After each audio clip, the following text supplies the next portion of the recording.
નમસ્તે મિત્રો, સ્વાગત છે તમારું આપણી YouTube channel job and career guide by Manisha. આજે મિત્રો આપણે લઈને આવી ગયા છે ખૂબ જ મહત્ત્વના 50 રૂઢિપ્રયોગો જે જીસીઆરટી આધારિત છે મિત્રો।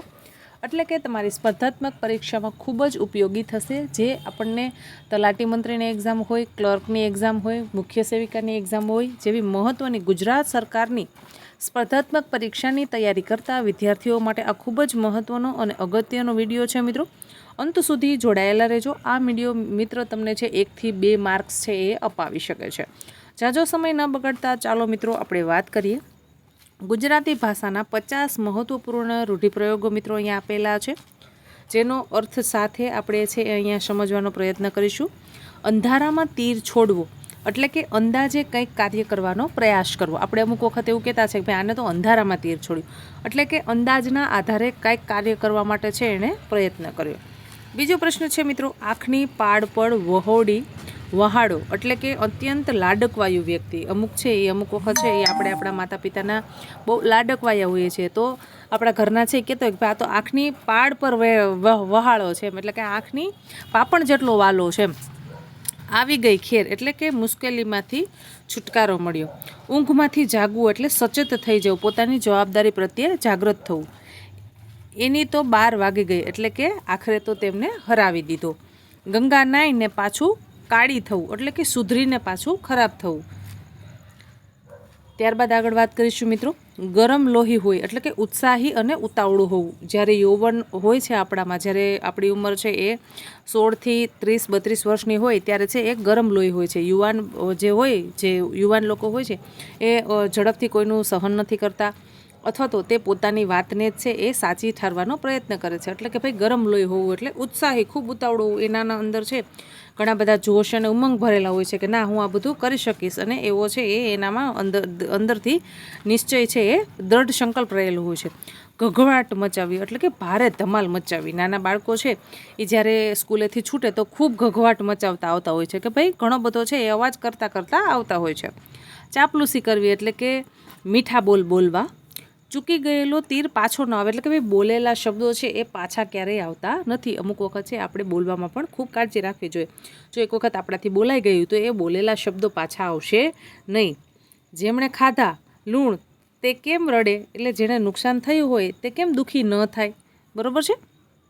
ઝેર ઉગલવું એટલે કે ખરાબ વાતો કરવી, દુષ્ટ વાતો કરવી। ઠંડો પડવો એટલે શાંત થવું। ડાળે ડાળે નજર રાખવી એટલે બધે ધ્યાન રાખવું। તલવારનું ઘા એટલે કઠોર વાણી। થઈ ગયા દંડિયા ટોળે વડા એટલે શરારતી સાથે મળી જવું। દૂધ પીને સૂઈ જવું એટલે કે ભાઈ નિર્દોષ હોવું। ધગધગતો વિષય એટલે બહુ જ ગંભીર અથવા વિચલિત કરતો મુદ્દો હોય તેને આપણે ધગધગતો વિષય, આ એક મિત્રો રૂઢિપ્રયોગો છે, કહેવતો છે। નાક નીચું થવું એટલે અપમાન અનુભવવું। 5000ની વાત પણ 1 રૂપિયાનો ન હોય એટલે કે ખાલી ખોટા દાવા કરવા પણ સત્ય તેમાં કાંઈ છુપાયેલું હોતું નથી। ફૂલનું ફળ થવું એટલે શ્રમ પછી પરિણામ મળવું। આપણે છે કોઈ પરીક્ષાની તૈયારી કરતા હોય, 1-2 વર્ષ છે એ પરીક્ષા માટે આપણે છે તૈયારી કરી હોય, પણ પછી જ્યારે એનું પરિણામ આવે તો આપણે એ પરિણામ ખૂબ સારું લાગે છે, એટલા માટે કે ફૂલનું ફળ થવું એટલે શ્રમ પછી પરિણામ ખૂબ સારું એવું પરિણામ મળવું। બોલવાનો લાયક એટલે કે ખૂબ ખરાબ। ભાગ પડવી એટલે કે મતભેદ થવો। મોં પર પાણી ફરી વળવું એટલે ખૂબ અપમાન અનુભવવું। માછલી વગરનું તળાવ એટલે અધૂરું લાગવું। મીઠું બોલવું એટલે મૃદુ ભાષા વાપરવી એટલે કે ખૂબ સારા શબ્દોમાં વાતચીત કરવી। માથે હાથ રાખવો એટલે સહારો આપવો। મારીને ખાવું એટલે ખૂબ ઉત્સાહથી ખાવું। માણસ ઓળખી લેવું એટલે અનુભવથી વ્યક્તિ ઓળખવી।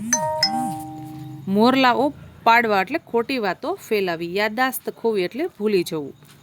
રાડો પાડવી એટલે ઉગ્ર ઝઘડો કરવો। લોહી ઉકળવું એટલે ખૂબ ગુસ્સો આવવો। લાગણી લૂંટાવવી, લાગણીથી મરવું। શિશુ જેવી ચમક એટલે નિર્દોષ ચહેરો। સિંહનો સાથ હોવો એટલે શક્તિશાળી સાથે હોવું। હાથ પાખા નાખી દેવા એટલે ઘણી મહેનત કરવી। હાથ જોડવા એટલે વિનંતી કરવી। હાથ ધરવું એટલે મદદ કરવી। હાથે વળતું ન આપવું એટલે કંઈ પરિણામ ન મળવું। અંધારું કાપવું એટલે ભારે પરિસ્થિતિમાંથી પસાર થવું। અંતઃકરણ દ્રવિત થવું એટલે લાગણીથી ભરાવું। અવકાશ મળી જવું એટલે મોકો મળી જવો। આંગળી ચાટવી પડે એવી તૈયારી એટલે ખૂબ જ સ્વાદિષ્ટ ખોરાક.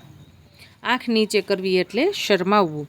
ઊંધો હાથ પકડી લેવો એટલે નમ્રતા દાખવવી.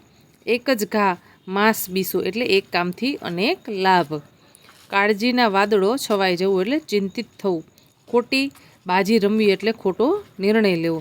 ગળે લટકી જવું એટલે પાછળ લાગવું, છોડતું ન હોવું. મિત્રો, અત્યારે આપણે સૌ જાણીએ છીએ કે ભાઈ સોશિયલ મીડિયા છે એ આપણી પાછળ એટલું બધું પડી ગયું છે. જો કે આપણે જેને ચોટીને વળગેલા છીએ તો એ આપણો કેટલો બધો સમય ખાઈ જાય છે જેની આપણને કંઈ જ ખબર રહેતી નથી. મિત્રો, તો આશા રાખું છું કે આ વિડીયો તમને ખૂબ ઉપયોગી થશે. અને આ channel job and career guide by Manisha YouTube channel હજી સબસ્ક્રાઈબ નથી કરી તો ફટાફટથી ચેનલને કરી લેશો સબસ્ક્રાઈબ, જેથી કરી અને જ્યારે પણ આપણે આવા નોકરીને તૈયારીને લગતા વિડીયો અપલોડ કરીએ ત્યારે સૌપ્રથમ તમને તેની નોટિફિકેશન મળી રહે.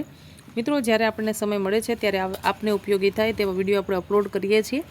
બાકી આપણે જોબના વિડીયો તો છે એ રેગ્યુલર અપલોડ કરતા હોઈએ છીએ. હજી સુધી તમે આપણી યુટ્યુબ ચેનલને સબસ્ક્રાઈબ નથી કરી, વોટ્સએપ ચેનલને સબસ્ક્રાઈબ નથી કરી તો ફટાફટથી ચેનલને કરી લેશો સબસ્ક્રાઈબ.